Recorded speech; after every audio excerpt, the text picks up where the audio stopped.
Hi, AJ Hartley here, novelist, Shakespeare professor, fan of many things, including live theatre. And I just got back from a week 10 days in the UK with a group of students, and it's a Shakespeare-focused trip. And I thought I'd talk a little bit about some of the theatre we saw. Obviously, we travelled to a lot of stuff, including lots of sites and historical sources, lots of important historical locations around London and Stratford.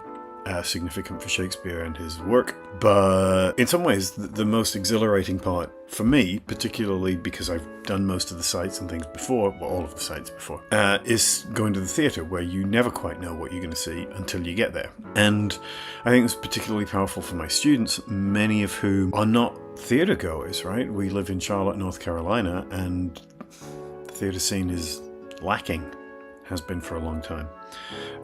So in the course of the 9 days or so that we were in the UK, we saw 6 shows at 4 separate companies, and I thought I would say a little about them, if only to encourage people to check this out. You know, when tourists go to London, they don't often go to the theatre, and when they do go to the theatre, they go to the West End. They go to see the equivalent of the Broadway musical or whatever, and that's fine, you know, if that's what you like, great.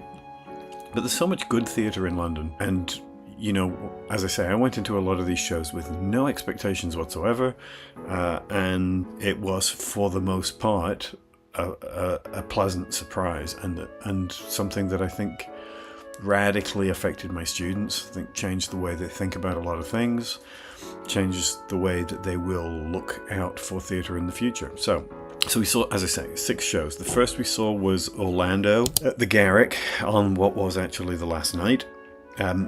Again, the students had read the Virginia Woolf novel on which the play was based in advance, but you know, we had no sense of what the show itself was going to be, and I thought it was terrific. It was a production that made use of its specifically theatrical mode of storytelling. It wasn't like trying to be a movie or trying to be a novel. It embraced the medium and the way that it dealt with the audience, the way that it framed a sort of non-realist approach to storytelling. The first thing we see is like a dozen women all dressed the same, all playing Virginia Woolf, and they form a kind of chorus to narrate us through the story. Sometimes individuals speaking, sometimes a couple at a time, sometimes everybody in the ensemble all together, and they sort of steer us through the story centered on this character Orlando, who sort of switches gender midway through, as in the Virginia Woolf novel. And it was funny and touching and sad and contemporary and provocative, you know, all the things that good theatre I think should be. It felt immediate. It felt like it was not something where you needed to know the story going in or anything like that. Students really loved it. And it's at the Garrick, so it's a sort of traditional proscenium stage in an old-fashioned, 18th, 19th century theatre? I forget. But yeah, strong start. We then saw Romeo and Julie at the National, a Gary Owens play, Welsh playwright, based very, very loosely on Shakespeare's Romeo and Juliet. Very, very loosely. So loosely, in fact, that you find yourself having to sort of make the connections or find the thematic resonances after the fact. It's a contemporary story about Romeo, who's a single dad, and his relationship with a working class dad, and his relationship with another girl. They're both high school students. She's about to go off to university. And, you know, much of it is about, like Shakespeare's original, about separating yourself from your parents. It's a story about identity. It's a story about passion and romance. But also very much a story about escaping your social circumstances, or the attempt to do so. And it was, again, funny and terrifying. I gotta say, at the intermission, I was really, really anxious about where the story was going to go, and the sort of potential for real tragedy, you know. And this was at the, what's the name of the small theatre at the National? Used to be called the Cottesloe, but isn't anymore. Am I right about that? I'll check. And, you know, we were sitting pretty much down front, so we were very, very close to the actors. It was a largely bare stage. In format, it was a bit like when we had actors from the London stage, similar kind of style, with a very small cast, sitting on stage on chairs at the back and always present, and then the action being driven by these few characters in a non-realist space. And so it relies intensely on the performers themselves, on their energy and their commitment, and it was really, really compelling. And I think there was a strong sense of empathy, and I felt it.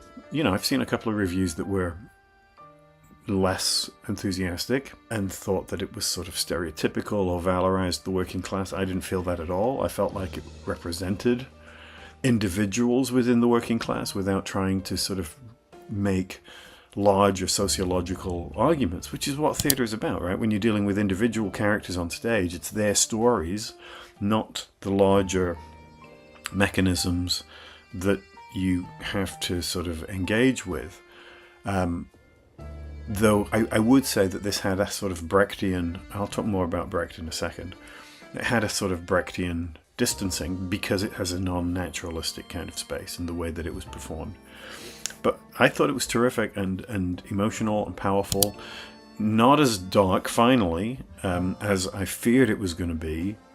And with just a sort of glimmer of the possibility of hope. Probably not at the end, but yeah. I loved it, and students really loved it. The students absolutely connected to it. And I think this may speak to where we come from and who we are. I grew up in a similar kind of community where these kind of issues were pressing, the sense of people being sort of trapped by their own social circumstances and either embracing that or finding a way out.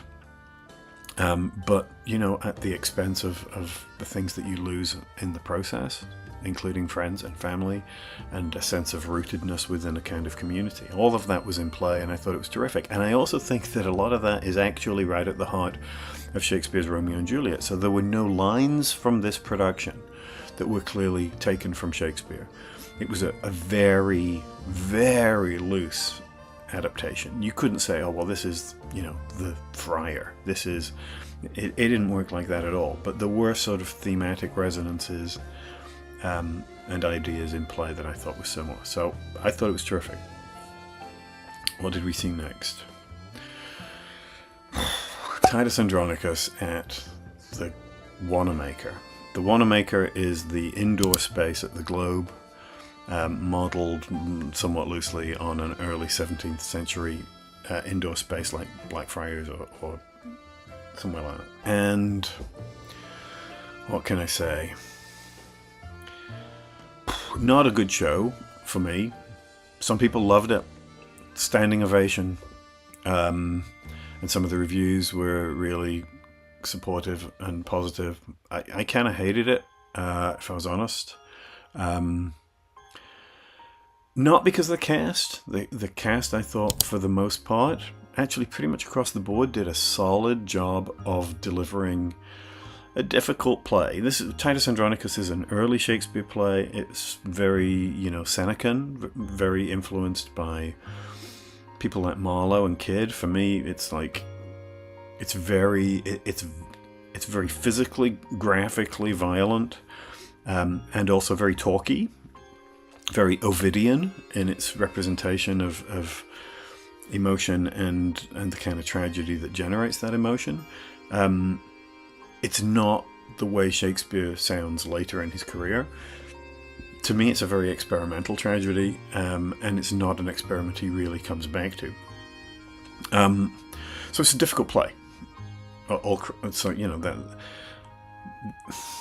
But the Globe's solution, the Wanamaker's solution, was to sort of deliver it and frame it with these sort of comic music hall-esque or Broadway musical-esque songs. Sounded like something out of, I don't know, Sweeney Todd or Little Shop of Horrors, something like that, where the content of the play was kind of presented in this sort of ironic excess, jokey way. But then within the action, it was delivered straight. And so it felt like the production had this sort of weird split personality in its attitude to the material itself, which I found very off-putting. They also chose to render things like all the violence, the graphic violence in the play, by mutilating candles and snuffing out the flame, which sounds kind of cool on paper and was sort of interesting the first couple of times it happened.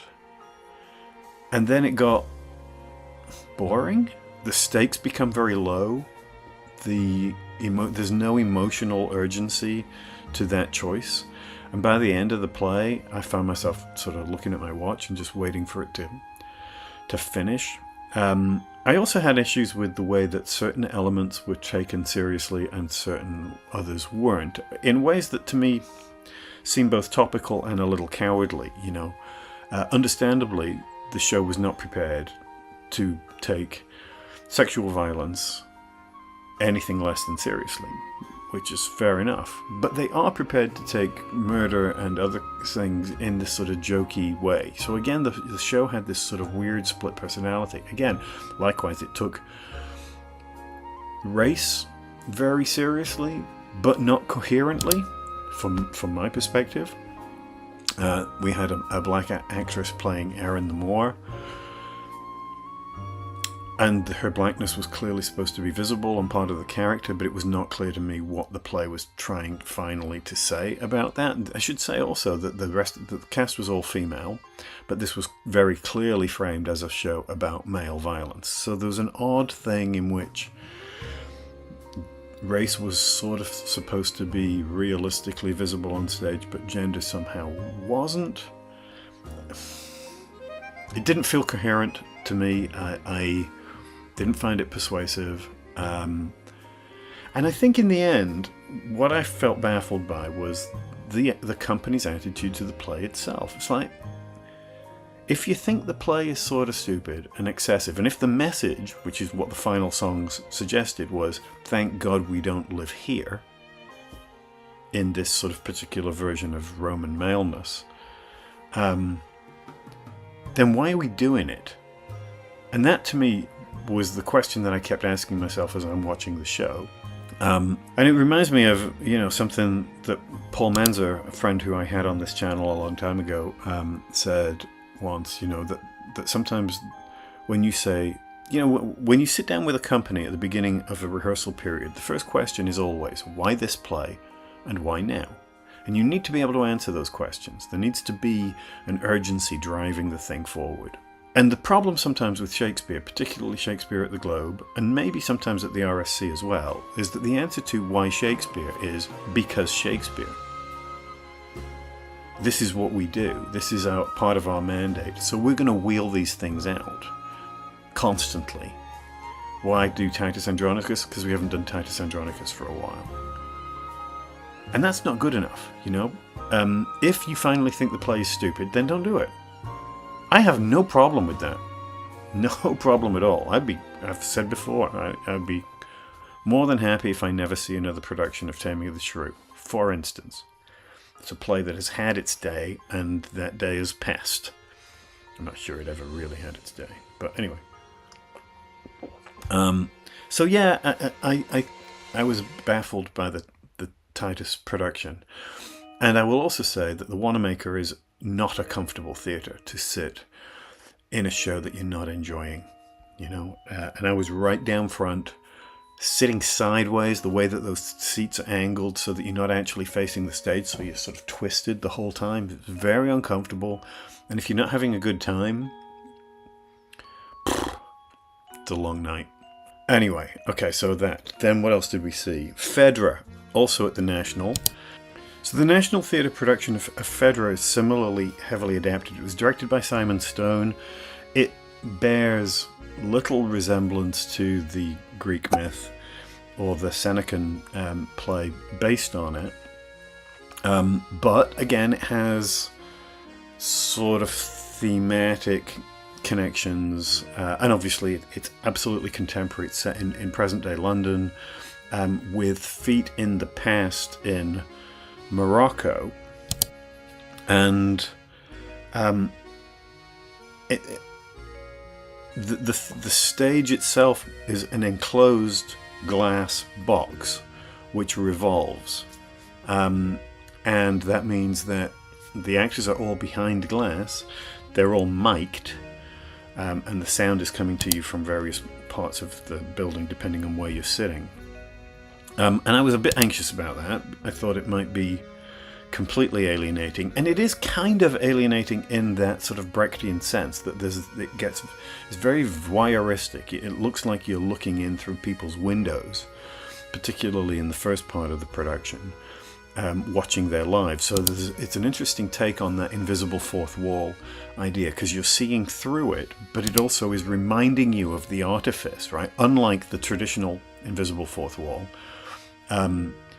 where you're sort of seeing into people's lives and they're just going on, they're conducting themselves with no sense of you. There's something about that, the glass across the front, that reminds you of your own separateness and reinforces the sense of the unreality of an event which is staged as absolute realism, so it's complicated. And initially I was a little anxious because the voices are coming at you. And one of the problems with a mic'd cast in live theatre is that unless there's a very sophisticated sound system where individual voices are coming from different places in terms of the speaker system, depending on where they are on stage, which doesn't happen very often, what you get is everything coming at you at once. So you've got like 4 people on stage all talking simultaneously. What you get is a wall of sound, and your ears are unable to help you say where the sound is coming from on stage, right?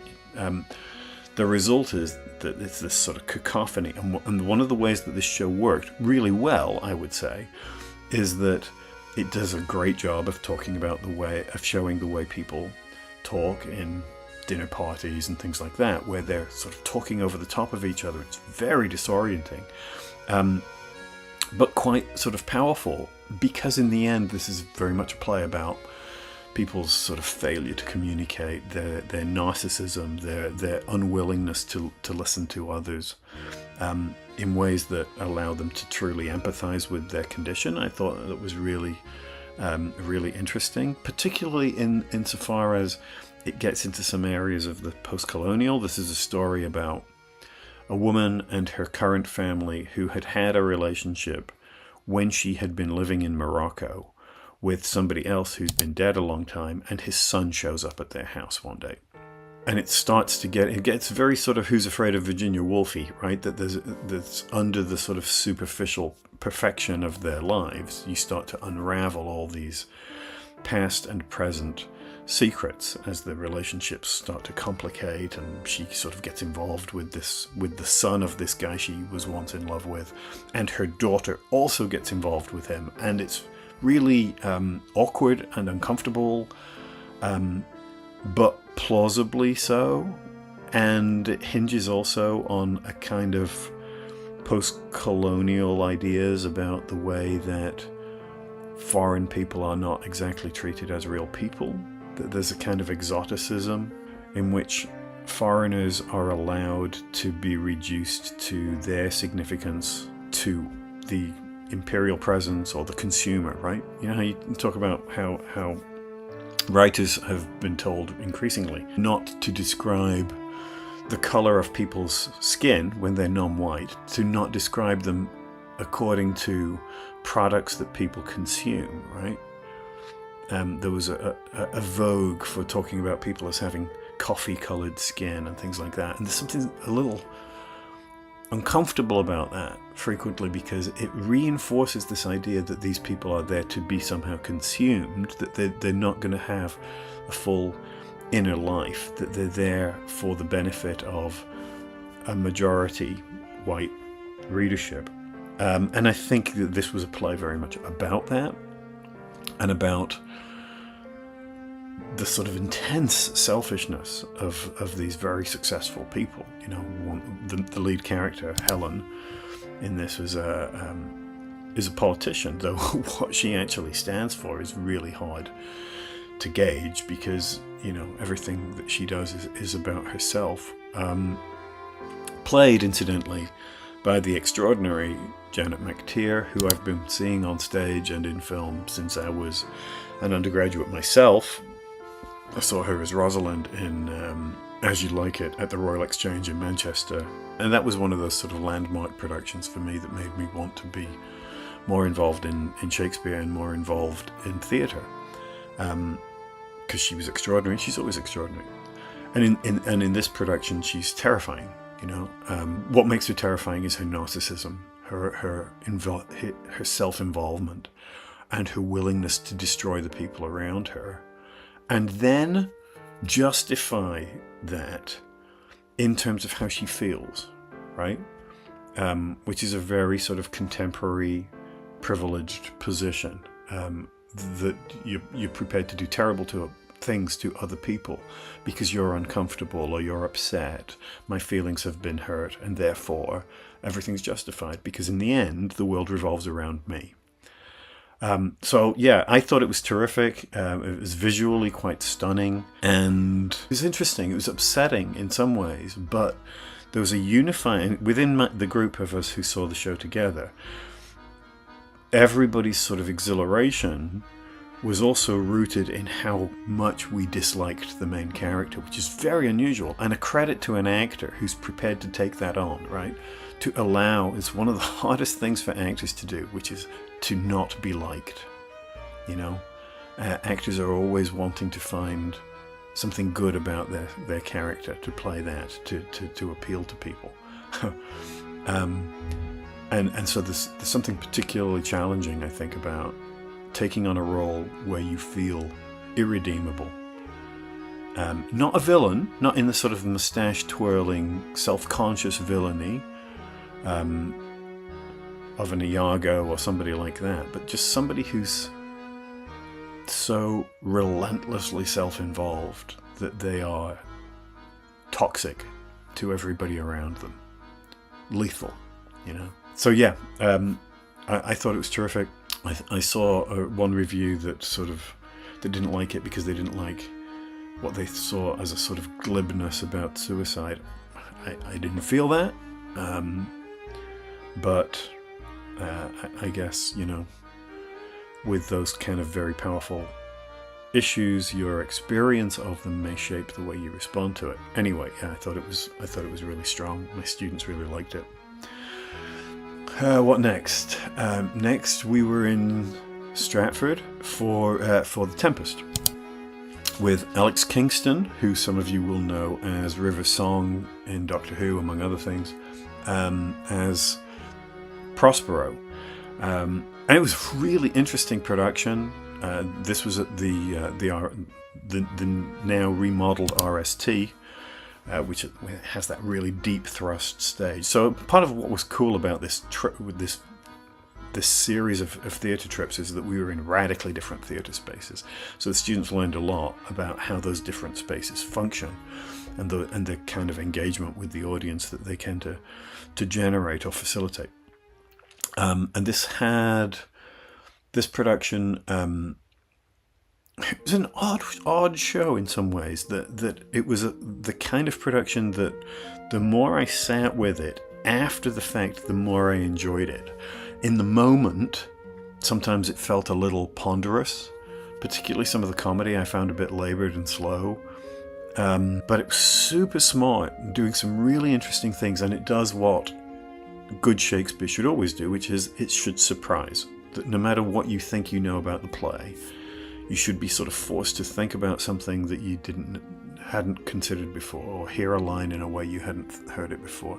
And part of what I really liked about this was the sort of, for me, this was a production about Prospero's sense of being damaged, of being driven by her own sense of vengeance and personal hurt, being pushed into, you know, some really up really dark places and dark impulses, and being sort of conscious of it and constantly trying to pull back from that, trying to sort of correct, sort of horrified by her own behavior, but then sort of being sucked back into it repeatedly. And it was one of those shows where by the end of it, her forgiveness of her brother, which frequently, it's one of those very powerful silences in Shakespeare when she turns to her brother and says, that she forgives him, but it's a very grudging forgiveness. The language is loaded, with bitterness and resentment, and she says, "I'm forgiving you," but it doesn't feel generous, as she takes her dukedom from him. And often his silence in that moment is the silence of somebody who's angry, who's been outmaneuvered, but whose mind has not been changed at all, and he hates his brother, or in this case, sister, right? And doesn't feel any differently, but doesn't have anywhere to go. The entire experience that he's had on the island has left him with no moves, because Prospero has used her magic to completely imprison and restrict and punish Alonso and Antonio and the rest. So yeah, but in this case, it's really interesting that her forgiveness felt really, really hard. That on a part of her didn't want to do it, but she did it. And that is really interesting to me because it doesn't make her a benign figure in the way that the Victorians often wanted to see Prospero, as this sort of, patriarchal magus, ultimately, a benevolent, avuncular kind of figure. That this Prospero was doing the right thing, but didn't feel it, didn't want to. But in some ways that actually makes it a better act, right? We say forgive and forget, but the truth is most of the time we don't. And if you have already forgotten, then the forgiveness is easy. But in this production, she absolutely had not forgotten, but she makes the decision to forgive, whatever that actually means. And I really liked that. And what was fascinating is that her brother, Antonio, was genuinely distraught. And his speechlessness was all about being unable to communicate his grief and regret. And some of this was a kind of lingering effect of the magic where everybody was imprisoned by Prospero acting through Ariel, and it had done something to his head. It had freaked him out in a way that was still lingering, But also, he responded to Prospero's telling the King of Naples, who thought that his son was dead, and she said, that he'd lost his son, and she said she'd lost her daughter. Now, in the context of the play, what she's really saying is, because I'm giving my daughter to your son, who's actually still alive, and then there's the reveal of them playing chess, and they get married. And it's, depending on how you read it, it's a sort of politically engineered, arranged marriage. And the king goes along with it because he's so relieved to get his son back. So Prospero saying, that I've lost my daughter is almost a sort of wink to the audience, right? But in this production,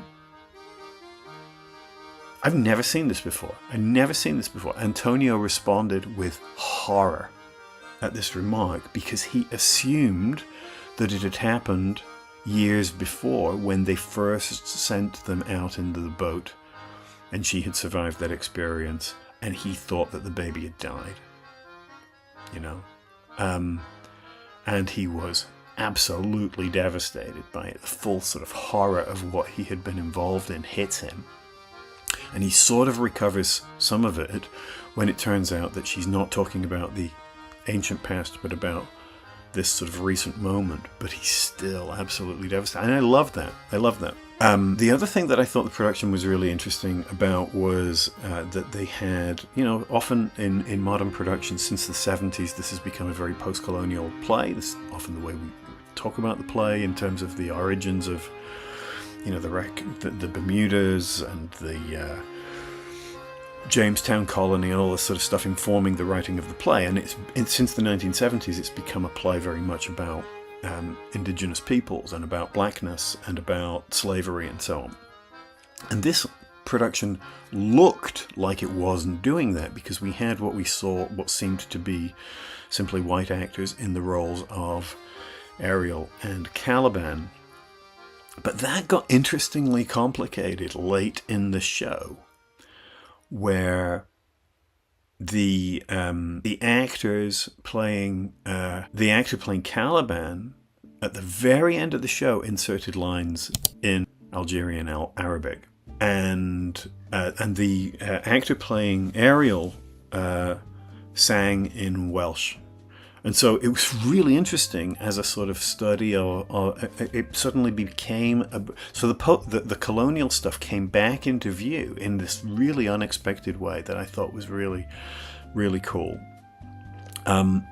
And some of this, we got to talk to the actors about, because, whenever I go to a show in Stratford after the show, I'll go down the road to the Dirty Duck or the Black Swan. The pub is called both. And sometimes you get actors who will come in after the show and you get to talk to them, if you're respectful of their space, their privacy. And sometimes they don't really want to talk, and sometimes they really do. And I've had lots of conversations with actors in there over the years, and some that were, really quite sort of powerful moments for me.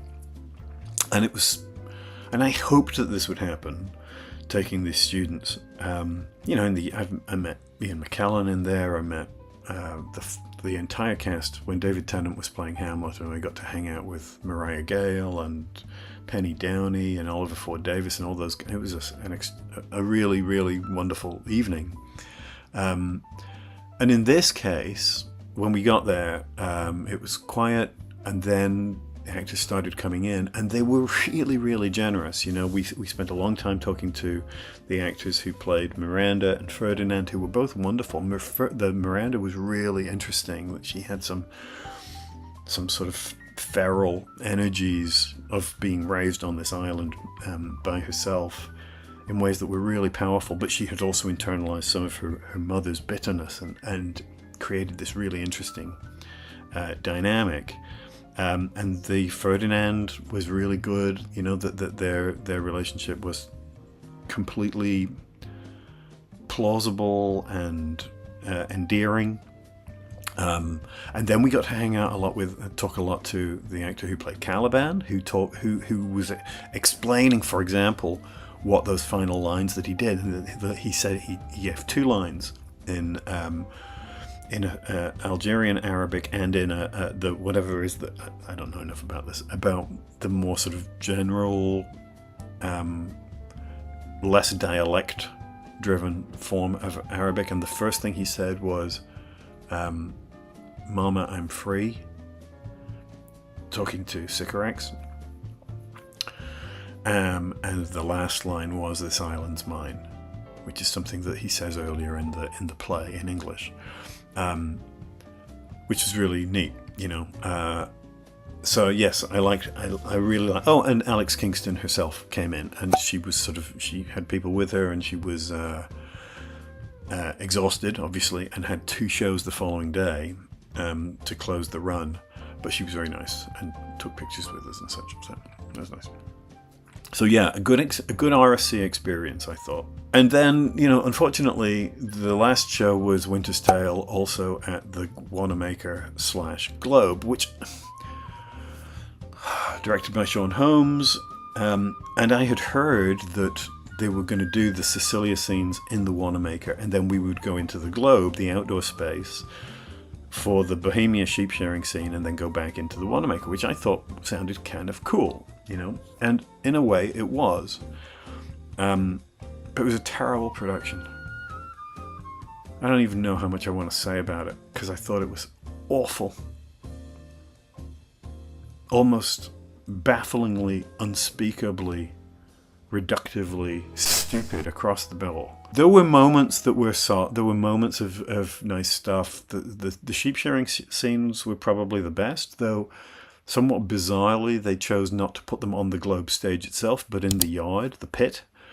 And we were all sitting around in the gallery. And the problem with being in that open space, when you're not on the stage has a canopy over the stage, right? And that holds the sound. So that when you're sitting around, the sound goes outwards towards you because it's held in place by the roof of the stage. But in putting the actors in the yard, there's nothing above you. So if an actor is close to you and facing you, you hear everything perfectly. The moment they turn their back, the sound goes up and you hear nothing. So a tremendous amount was lost. A good 30%, I would say, was inaudible. And that's just inexcusable. They've had that space for a long time. You know, it opened in whatever, I don't know, 99 or thereabouts, maybe even earlier, late 90s. And the idea that they haven't figured out the acoustics is really frustrating. The Bohemia scenes themselves were fun. There was music. I liked this sort of riffing contemporary Autolycus who's sort of stepping in and out of the Shakespeare and into sort of very contemporary speech and making sort of current cultural references. Some of that was funny and clever, and I liked that. The Sicilian scenes were just awful. Awful, you know? I mean, who puts... Especially on that Wanamaker stage, which is fairly small, you put a dining table with 4 chairs on it, on that stage, and leave it there for the entirety of the first half, and sit everybody at that table the whole time. And then, because it's clearly an incredibly static, visually tedious thing, which also makes 0 sense because you've got people speaking in soliloquy and talking about people sitting at the table who somehow can't hear them, so it's a really bizarre use of a Renaissance society. If I didn't know the play, I wouldn't have had the faintest idea what was going on, you know? But it's also... And then sort of, you know, to try and make it visually interesting, periodically they'll switch seats for no reason whatsoever. It's like suddenly they're playing musical chairs. It's completely bizarre. It has nothing to do with what anybody is saying. So frustrating. I love this play. I've seen it many times. And I thought that it was kind of idiot-proof, you know, parts of it. The statue scene at the end is one of those sort of pure moments of theatrical magic, you know. I really didn't think you could screw it up. Well, apparently you can. Apparently you can, you know. And when we come back in, after a passage of 16 years, and everything is exactly the same as it was, Leontes is still somewhat bizarrely wearing his underwear, which has never been changed. And the clothes that he threw off at the end of the first half are still in the same spot, so nothing has changed at all. Maybe you can frame this as part of his penitence. I don't know. But it was just bad. It was bad. I guess because it partly set in Bohemia, and Hermione claims to have an ancestor from Russia, so she has this sort of clunky Russian accent, and he has this sort of weird Germanic flat thing. Something sounds sort of vaguely South African. I don't know what the hell was going on, but it was... I don't even know if I'm going to publish this. I've never felt less at a production of The Winter's Tale. And it particularly rankles that at the very end, Leontes, you know, when he says, "Look on my brother," when he turns to Hermione after the statue has come to life, and he is sort of reaffirming his apologies, his regret for his behavior before, and he says, "Look on my brother." And in the play, right, this is part of him sort of saying, you know, don't be embarrassed about connecting with Polixenes and communicating with him, and I'm sorry that I ever mistook that for something else, you know. And in here, he barks it as a question. How dare you look at my brother? So nothing has changed, and that's the point of this production, right? that at the end, 16 years later, he's still this jealous lunatic. And I'm like, and this is kind of like what I was saying about Titus. If you don't like the play, if you don't like the idea that he earns that he's supposed to earn grace, that he's supposed to earn some kind of forgiveness after 16 years of penitence, I don't understand why you're doing the play. But to try and pull the rug out from under it in this sort of clumsy way at the end, I just thought was indefensible. I mean, ultimately the problem with the production was that while some of the Bohemia stuff was fun, the emotional stakes for the main plot were incredibly low. Nothing mattered. You felt nothing for Hermione or for Mamilius. They chose to play everything as this sort of very private space, which immediately takes away from that sense of tyranny in the larger political sense. And maybe that could be made to work as an approach, but you'd think that in making it all very domestic and family-oriented, that would raise the emotional consequences of adultery and death, you know? And it didn't do that at all because of the way they were delivering it. The refusal to engage in any kind of realist terms with the material. So I've never felt less at a production. I was going to say of Winter's Tale, but I can't remember the last time I felt less other than irritation at any show.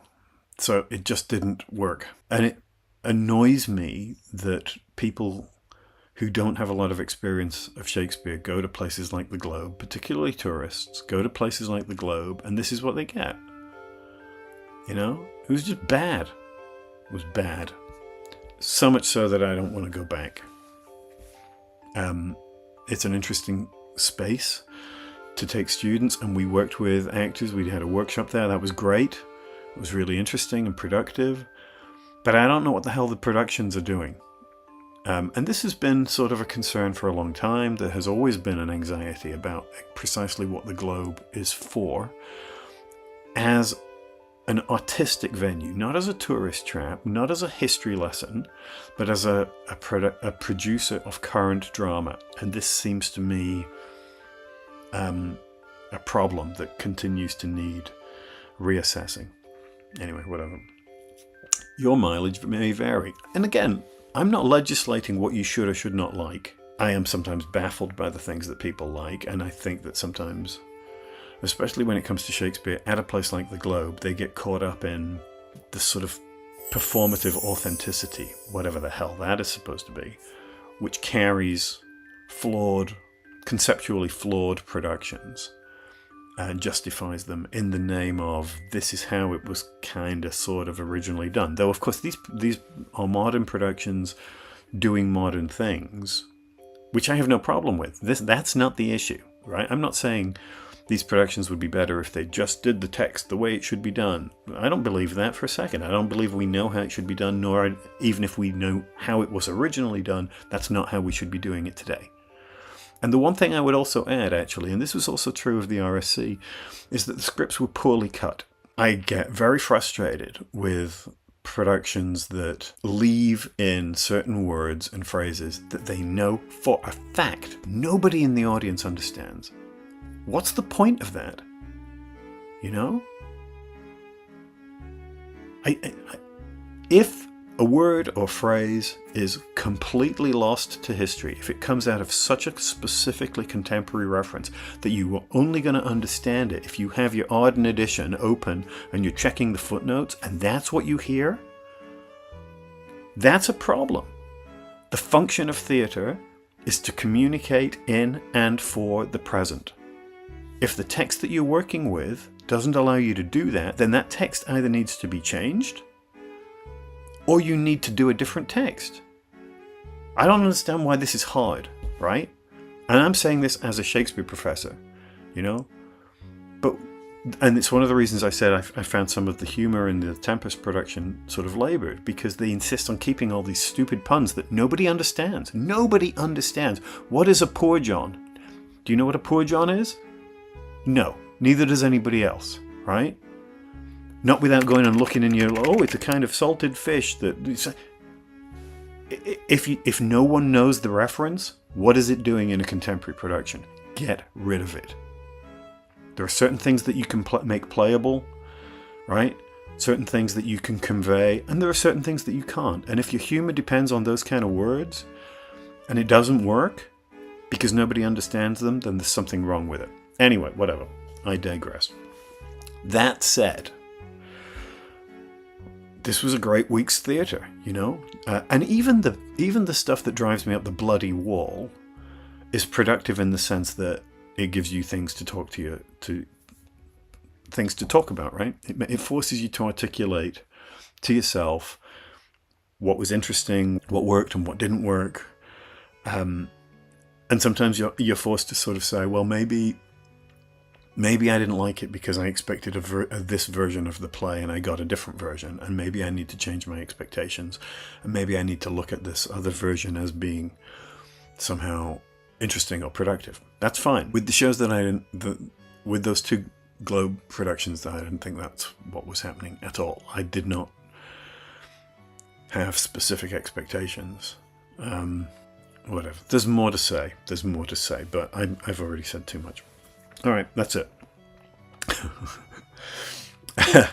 I only did this because last time I was in Stratford, and I posted a little video about being in Stratford, and I talked about one of the shows that I saw there, and a couple of people said, oh, that was kind of interesting. I'd like to hear you do more of that. So be careful what you wish for. But yeah, if you get the chance to go to London or New York or anywhere that has a good theatre scene, right, where they're doing interesting stuff and not just, you know, musicals made out of movies and stuff, you know.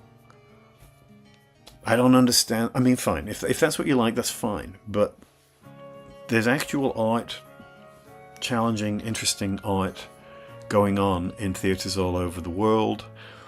And the liveness of that experience. This is one of the things that I think my students were particularly excited by, because most of them had, you know, the only theatre they'd experienced is an occasional high school musical or something, you know. But being in the presence, the actual presence of a live event, an event that is unrepeatable, right? And I've talked about this with regard to music concerts as well, right? That when you go to a live event, there's a particular dynamic to that experience, which is all about the idea that what you're experiencing cannot be experienced again.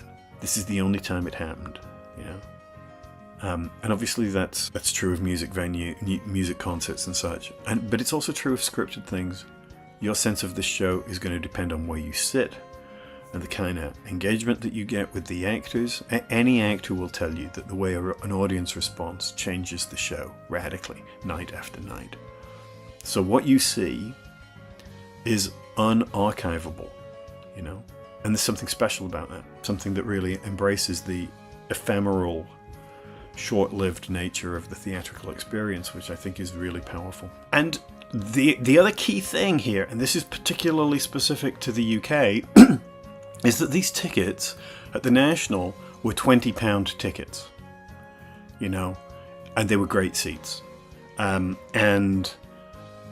I mean, it's really hard in Charlotte and in a lot of places to see anything that doesn't cost you hundreds of dollars, you know, in terms of live theatre. But, you know, the UK still, in spite of the sort of continual government assault on arts funding and so on, still recognises the value of live theatre and of the need for a state to support its art institutions and its education and its healthcare and all the rest of it. You know, I mean, we've been dismantling this stuff for 40 years, but it still exists.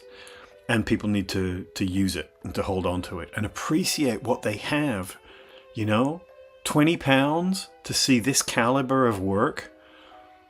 There are not many places in the world where you get to do that, you know? Anyway, so yeah, if you get a chance, go to theatre. The end. That's my thesis for this video. Theatre's good. You should see it. Okay, I will stop. As ever, please, you know, like, comment, and well, comment is asking for maybe a bit dangerous, but yeah, like, comment, subscribe, check out my Patreon page, check out my merchandise, and I will talk to you soon. Cheers, bye.